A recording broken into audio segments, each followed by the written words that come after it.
Right, let's get this started. Now, we're going to be doing a cloth texture for these two armrests. This is just an Evermotion model I just took from some middle collection, whatever, I don't know.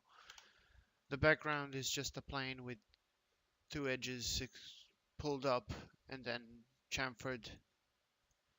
I just chamfered this like that. Anyway, the for the lighting, since I'm not going to be making an interior for this, I just use a dome light with a HDRI map, which is this one. Let's see. Yeah, I have a map like this. I use this for like interior when I don't see the interior kind of thing. Anyway, this has been set up as per the usual. That means inverse gamma to 0.8. It's spherical and it's in a V-Ray dome light. Haven't rotated, haven't done anything to it because I don't have to, I don't need to. It looks something like this when rendered, but that's a bit too strong, so we will try, and for the purposes of this tutorial we will just reduce the strength. Normally you would have a camera, but I can't move the camera around too much. And then again, why not? Let's do it properly. Let's do it the right way. Let's make a camera, and we'll use this camera to preview the actual object later on. So the camera, this is the camera settings. This is just the standard physical camera. Always change this to seconds, put it to like 1/100th of a second. The smaller this number is, the lighter the picture in the end. Then the f-stop, which should basically be just tested. Install exposure control. This is so that you can switch here to ISO, which is like I use for film. The standard film ISO is 240. It's just actual film. Change the white balance to white so that we see the proper colors. So let's see what this gives us.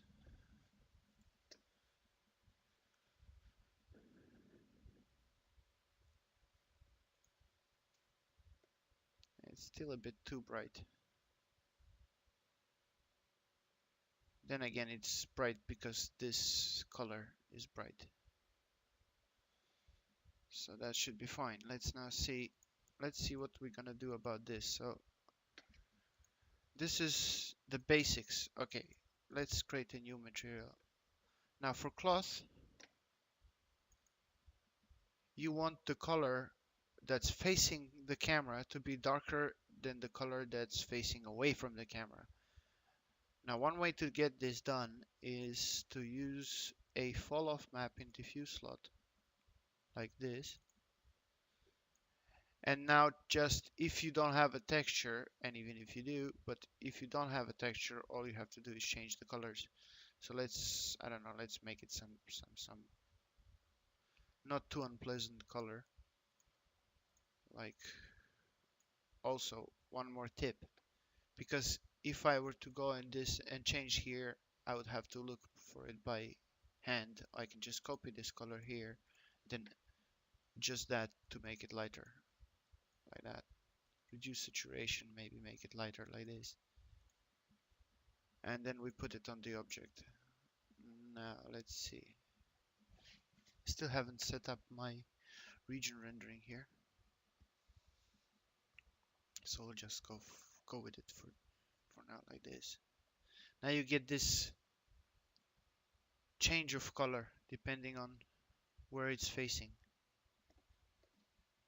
Now we could just, for now, we could just not bother with the texture and just find the bump map.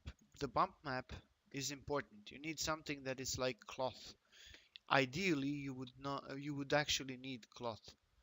So we're gonna go and look for a cloth. Actually, now let me do it like this. This is so that I do it over the network, because then I get the network path, then I can send the scene to the farm anytime I want. Let's think now. Now, this is, I have too many textures. Let's see. Now, this is not it. Too many textures, and every time I go into the main textures folder, I have to wait for it to detect the folders. Let's see. Maybe I have something. Yeah, I have tons of cloths. Let's see. This is some kind of bump, judging by the name. Let's see what that is. Nope, that's for an actual jacket. Okay, we keep looking. This is normals. No, this is, what's this? I can just change this to JPEG here, and then I will see what I'm doing.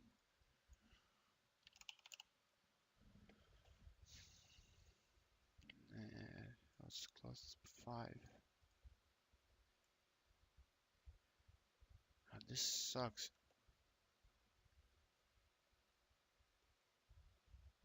Maybe I have something like this. I'll just cut this out if later on if it ends up being too long.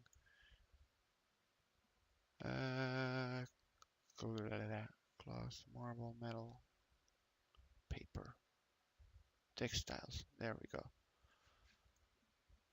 Okay, let's see now.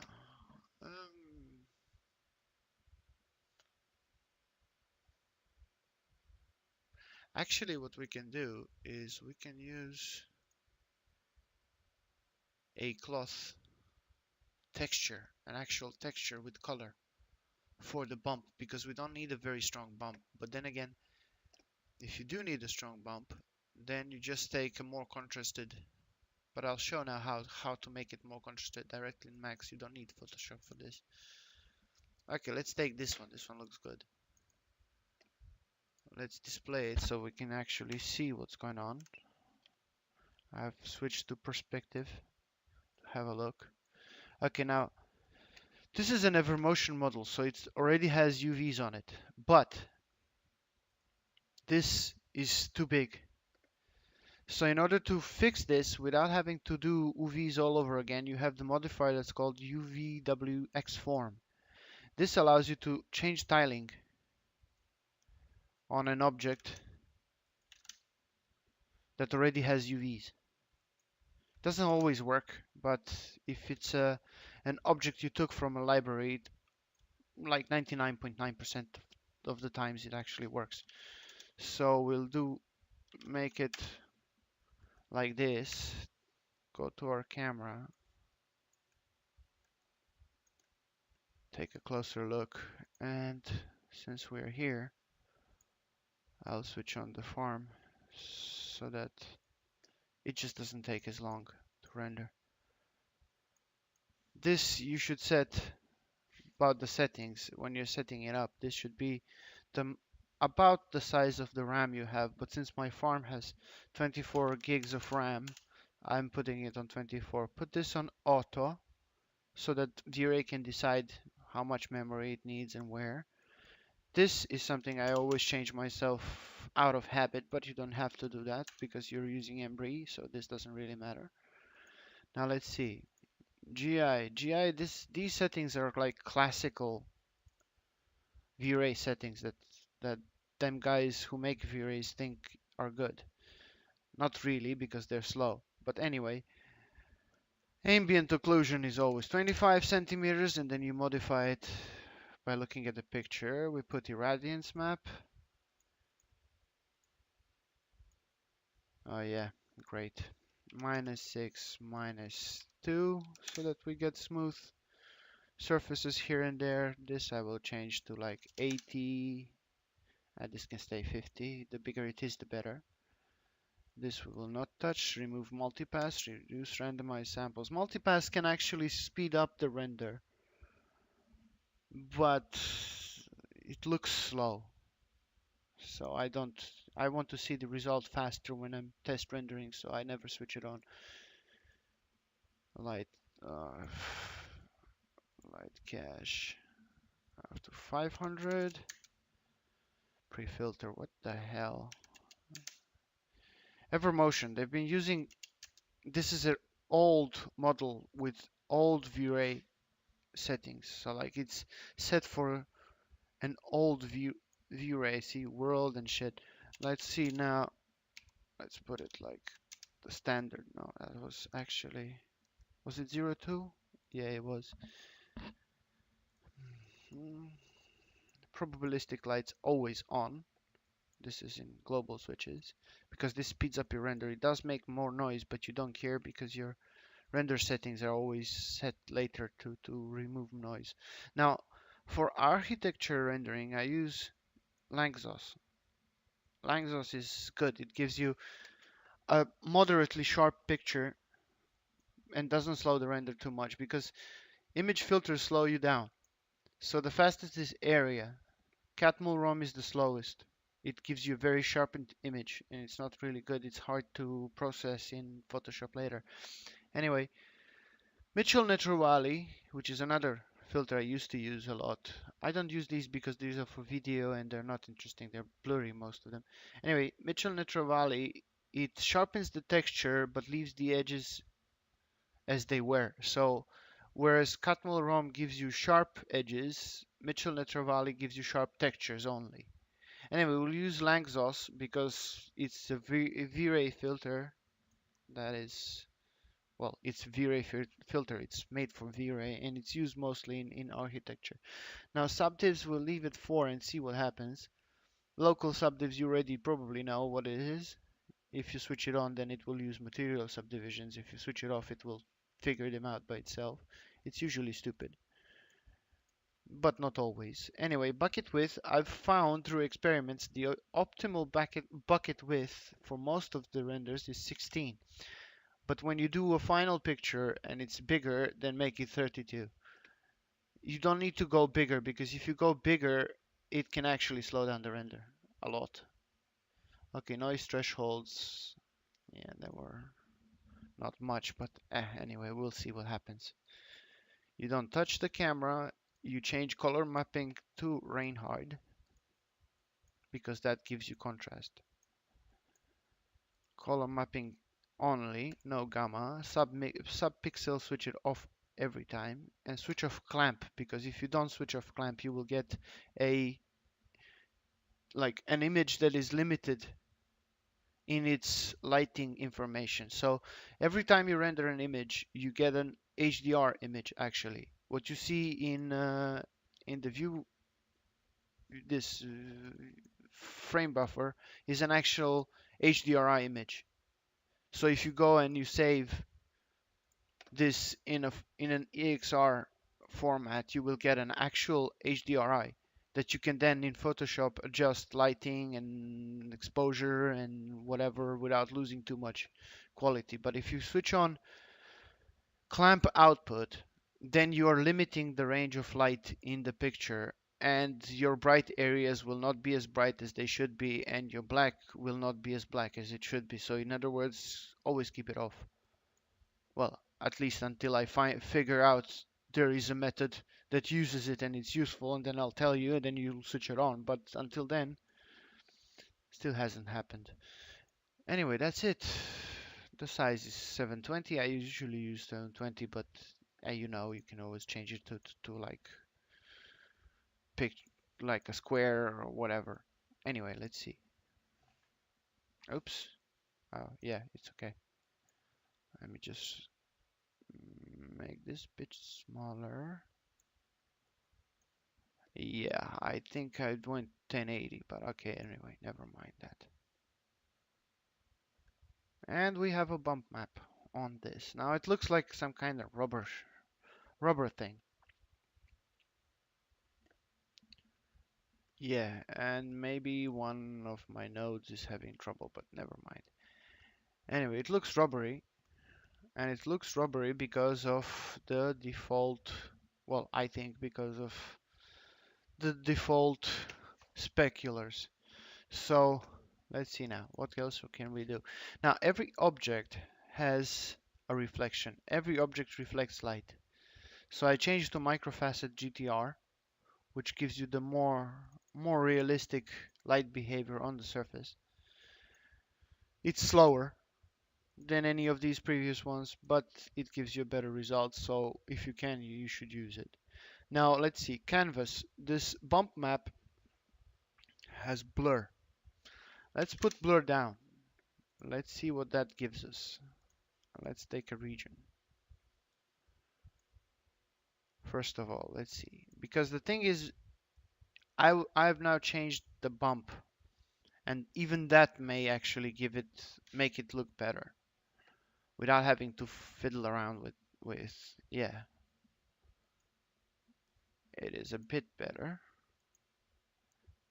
but not much difference. Okay, fine. Now let's see what can we do about the actual cloth. Now, since every object reflects, I'll switch off the bump so we can see what's going on. That means that every object should have a highlight. And to get that highlight on cloth, because cloth is very rough, I usually do like this. 0.3, 0.4, 0.5. You can see the highlights showing up a bit. So let's try 0.4 and see what happens. Same region.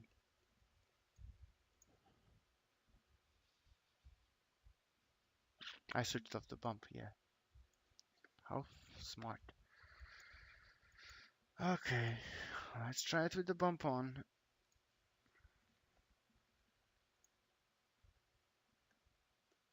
I have enhancements switched on, so that's why it looks a bit weird. I will switch off the... Yeah. See how bland that is? This down here is like leather and stuff. Never mind. Anyway, still rubber. Okay, fine. Let's see if we can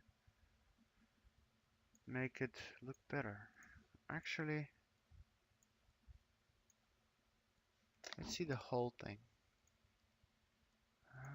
Cancel, you stupid thing. There we go. Let's see the whole thing.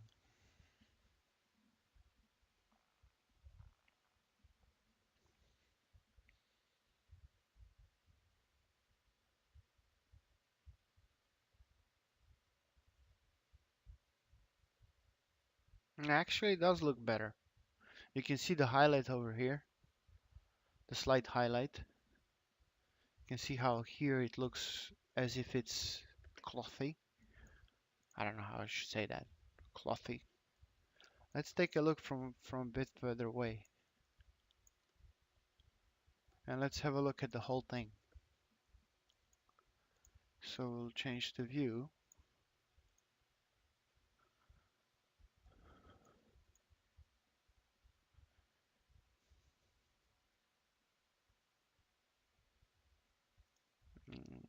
Yeah.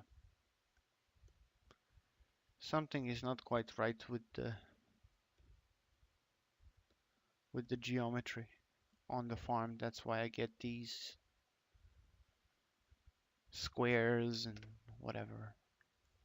But generally it looks more clothy. Now, I will now pause to figure out what the hell is wrong with the farm. And I'll be just back. Anyway, I think I figured it out and it wasn't a farm, it was the irradiance map. So I will put this to 100, put this to 60,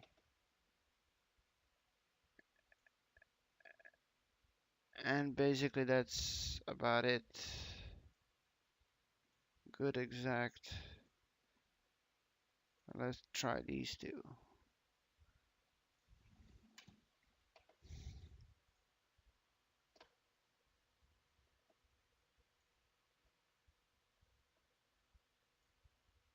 Yep, see, it's the irradiance maps house.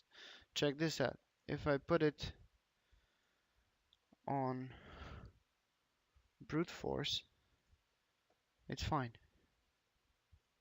Here. Slower, but it's fine.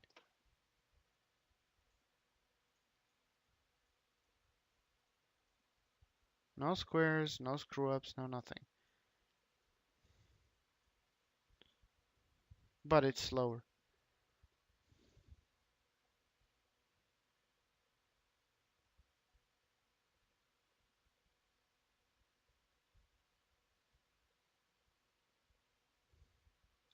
Anyway, we can actually change the whole sofa. Okay, now let's see.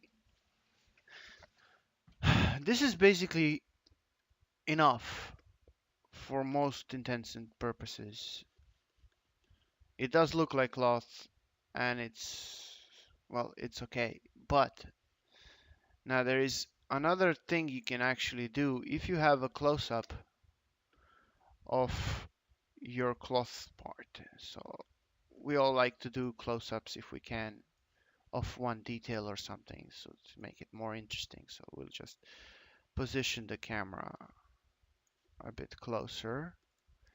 And now if we render, but I will just reduce the resolution a bit so that we don't wait so long.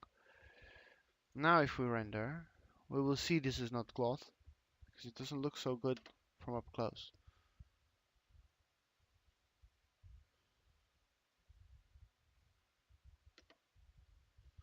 Now that one thing you can do, as you can see, it's rubber. One thing you can do is you can actually use V-Ray Fur. So you go Object Creation, Geometry, V-Ray, and then you select V-Ray Fur with the object selected. What this does is it creates small hairs. So this is the length of a hair. Since this is a small kind of thing, so let's make it like 2 millimeters. And this is hair, so let's have a look.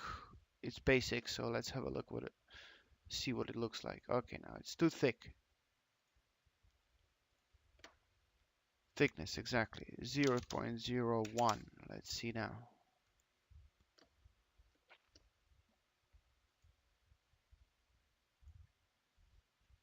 Now it's too few hairs, and it's still too thick. So if you can't input a number like this, so for example, you put in 0.001 and then it reverts to 0.1 or something. That means you need to change the number of zeros that it can support. So you go customize preferences, and here on general tab you have spinners, precision 3 decimals. So I can't go any further. If I put 1.5, it will become 0.001. And if I need 1.5, I do this. I increase the number of decimals here. So I click OK. And now I can actually add another decimal. So let's see what happens if I put it back and try and put. I get this. This is fine. This is not fine. So for more precise control, preferences, general, decimals, increase that to like 4, 5, whatever. Just make it bigger. Okay, let's try it like this. Gravity bend, yeah, whatever. Let's see now. It's thinner now, much thinner. So hardly see it. It's there. This pixel, that's a hair. Anyway,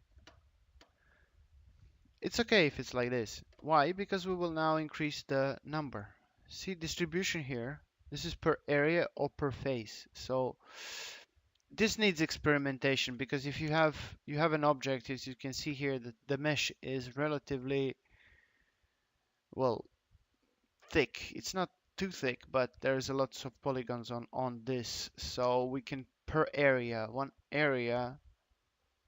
God knows what it actually means, what an area is, because one face is one polygon, one area is whatever. So let's see, let's put 2 per area and see what happens. Increase the number of hairs, and since they're different color, they will be easier to spot. Yeah, they are there, but they're too small. I might have overdone this. Let's try 5. But once you have set it up the way you like it, the way it needs to look, you will not need to set it up again I mean, you will not need to search for the parameters. Let's see if we put 5 per face. What happens then? What we want is this pillow to become furry. There we go. Now we're getting somewhere. What we wanted is to become furry. Maybe it's too short. Let's 0.6. Let's see what happens if they are longer. And there we go. See? You can see them over there even. So that's too much. 0.25, I think it was. This is level of detail. This allows you, if you have a lot, to define a distance at which they start reducing in detail. So start distance at 1000 centimeters, they start losing detail at 1000 centimeters per whatever, per step or whatever. So I don't use it. Let's see, per face. Let's try a lot. It takes a bit longer for it to prepare the hair.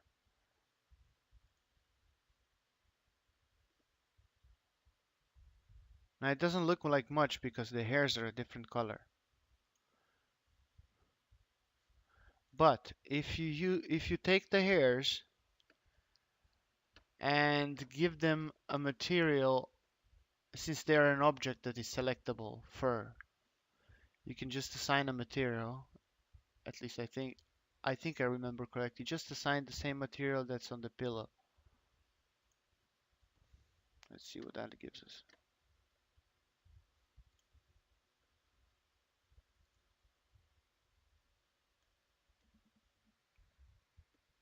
Yep. And they're gone. Great. No, actually, you can see them. It's over here. Too small. The resolution is too small, but you can see it here. Let's try this bigger.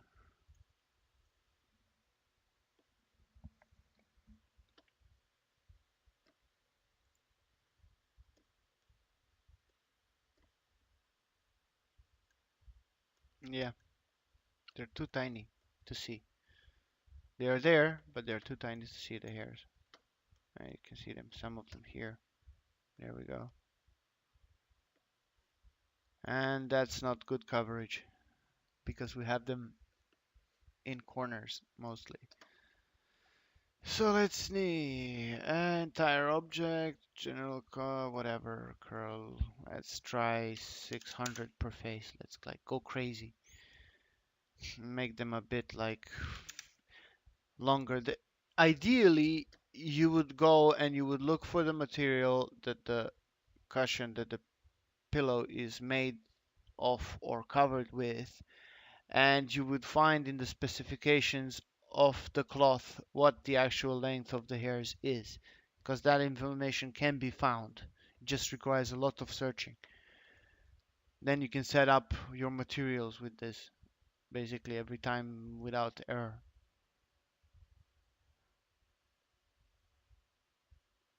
Now I've put a lot of hair, so it will take a while to compile the geometry. Still doesn't seem to eat too much RAM over here. Yeah, but it takes a while. Let's see what's going on. See, it says not responding, but it's actually doing something. Which is a way of saying, just wait. There we go. Now it's embry static here. It's 4 gigs now.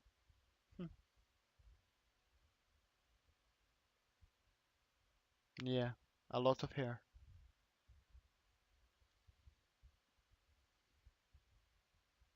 It will happen eventually. But I won't bore you waiting. There we go. And it's now rendering. And you can see that this pillow has become fluffy.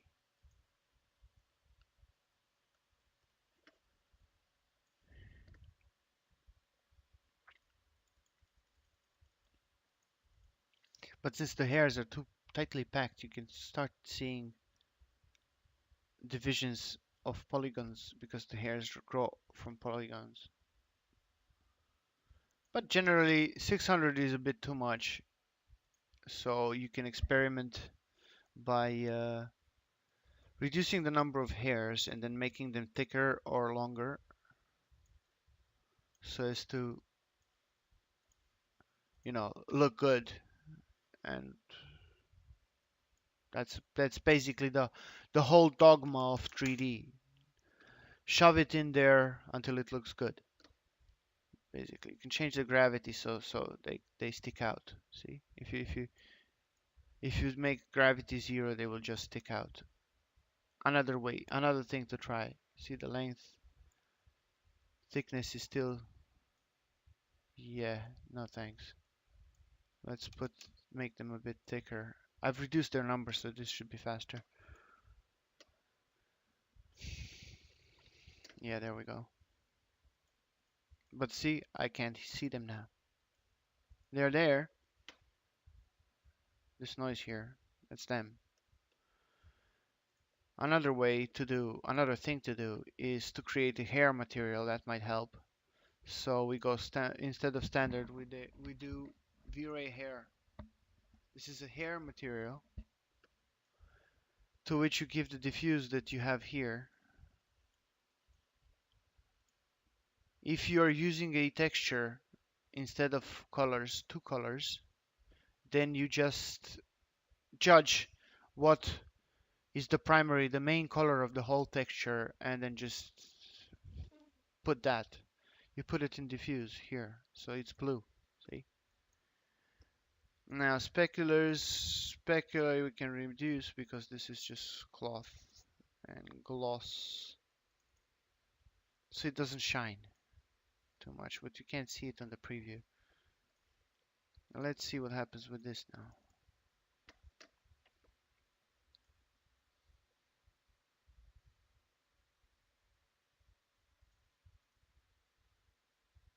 Yep, didn't help. Okay. So 25 is too few, 600 is too many. Let's see if we make them longer, just for giggles. Maybe they'll show up. Yep. They won't. Great.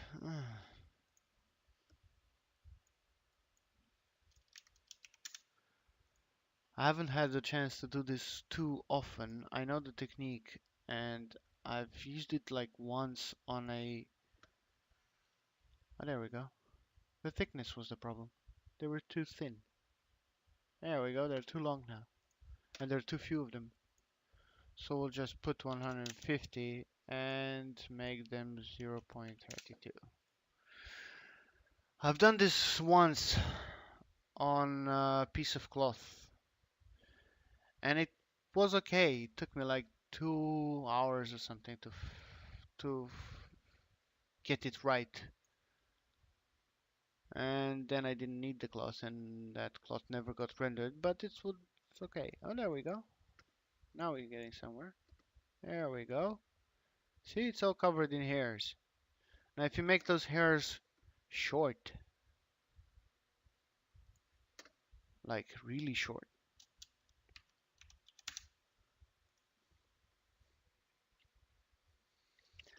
the main key to materials is observation. So you want to make a material, you go find that material and you look at it like for hours, figure it out what it looks like. If you can't find the actual material, find photos of the material and then look at those. And we're almost there. Still a bit too long. But let's have a look what it's like from far. From afar, let's see.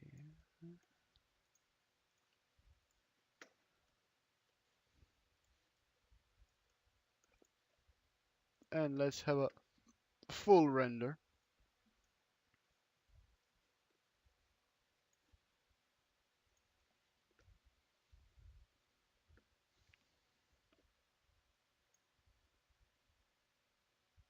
Now it's got hairs on both pillows. Yeah, building embry static hair. Yeah, whatever. Get on with it. Thank you. Now,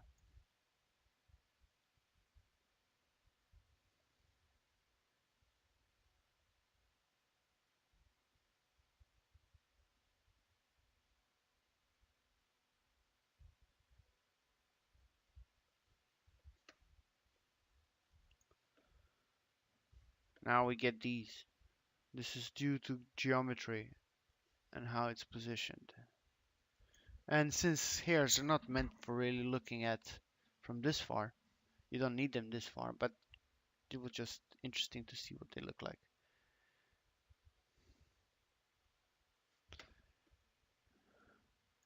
Yeah, that could do some with some work, but who want to do hair? Because you don't need hair much. You're not going to be looking at a sofa close.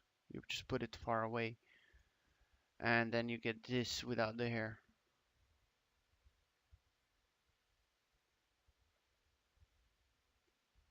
Let's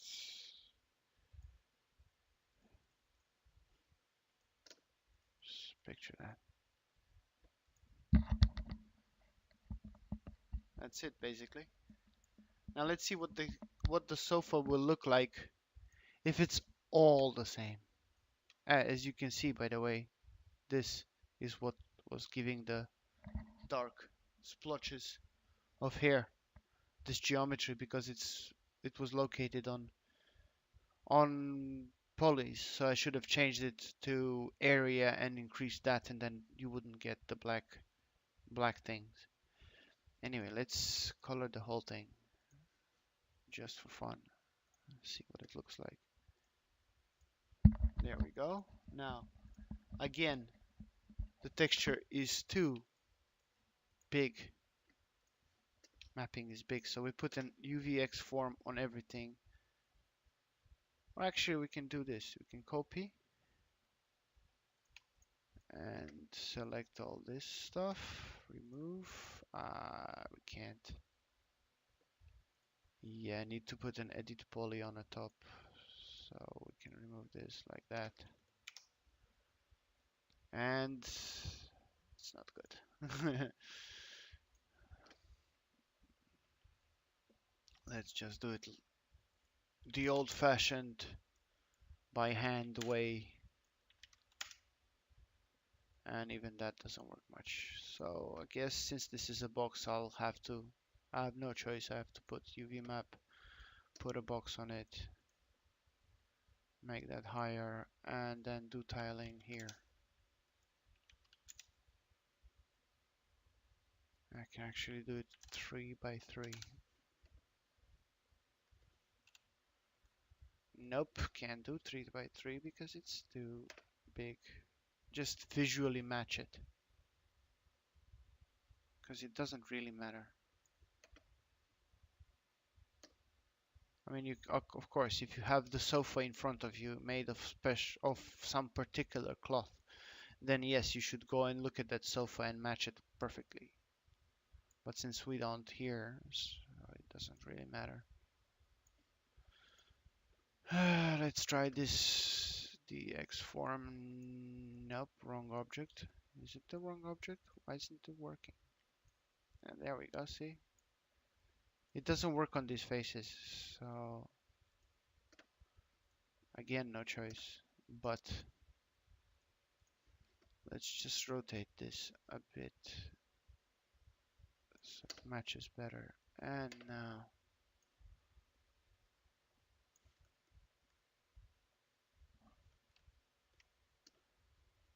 yeah, that should do the trick.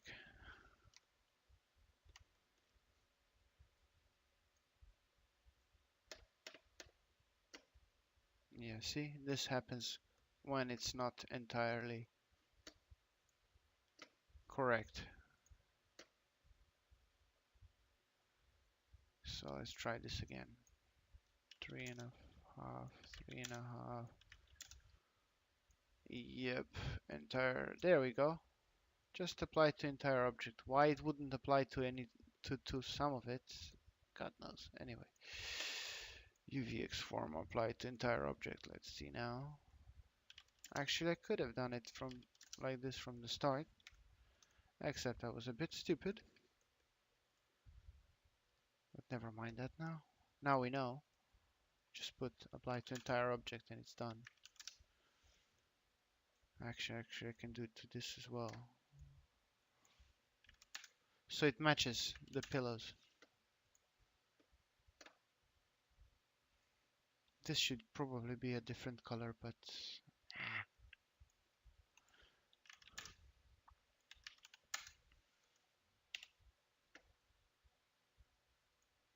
is it the whole picture? Yep, the whole picture.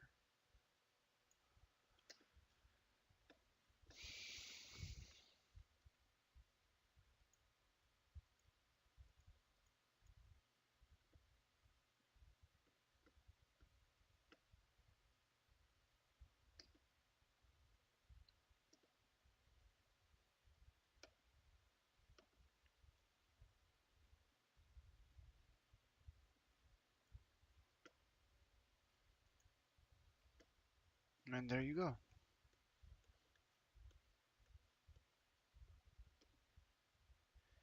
Okay, now let's see now. Now let's say you do have a texture for this.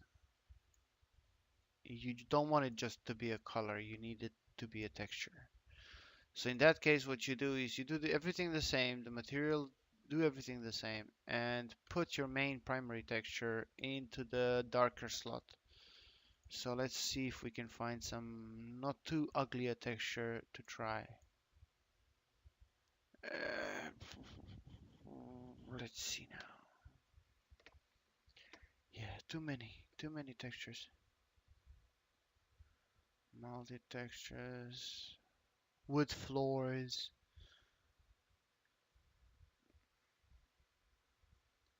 Yeah, I think I know what I'll take. Just a second.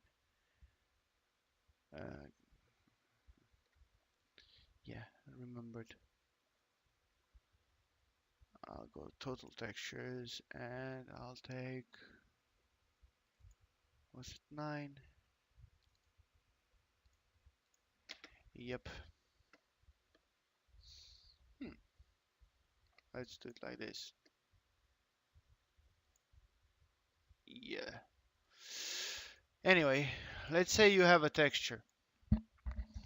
You still need this fall off effect.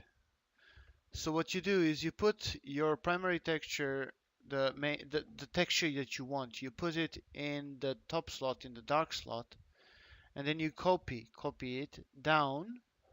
And when you've copied it down, you have two options. You can either go open that up and go down here to output, switch this on so that you can see the actual texture, and just play around with the output amount to, to get it lighter and whatever.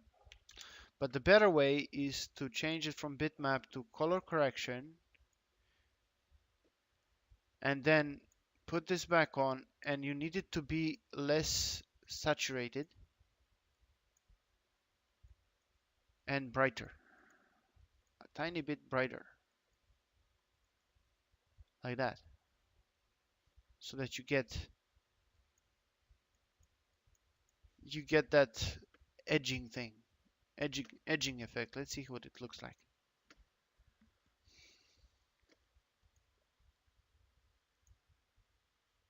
You see how this is whiter than this, which gives you the feeling that it's some kind of cloth.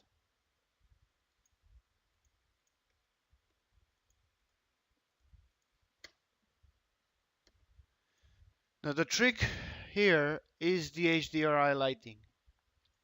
It's what makes it look better. And we can see that the texture gone crazy over here. And that's just the way the model is done. Now if you want to make this cloth look rougher, you can just play with the bump. You can make the bump stronger, for example. Let's make it like 80 or something and see what that gives us.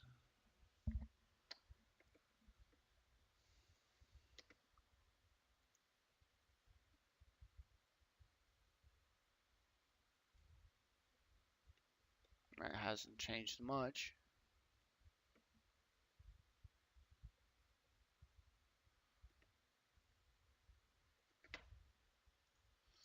So we can go and play around with the lightness of the edging.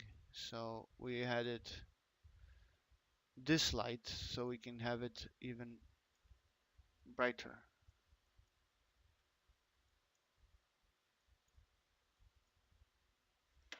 Now let's reduce contrast and see. There we go.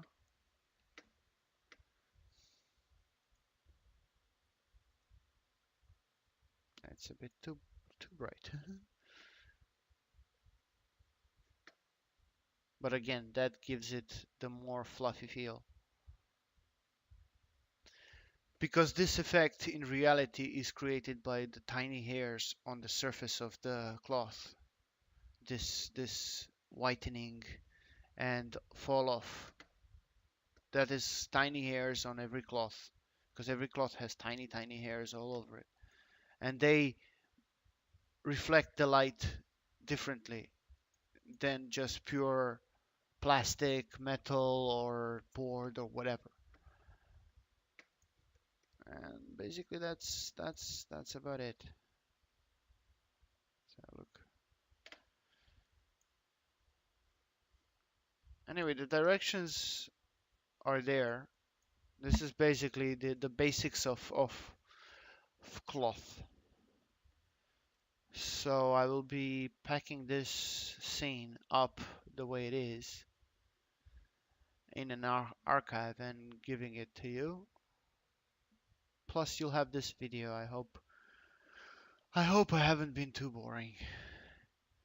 Anyway, I don't know what I will do next, but I'll take one of the other options and then do that.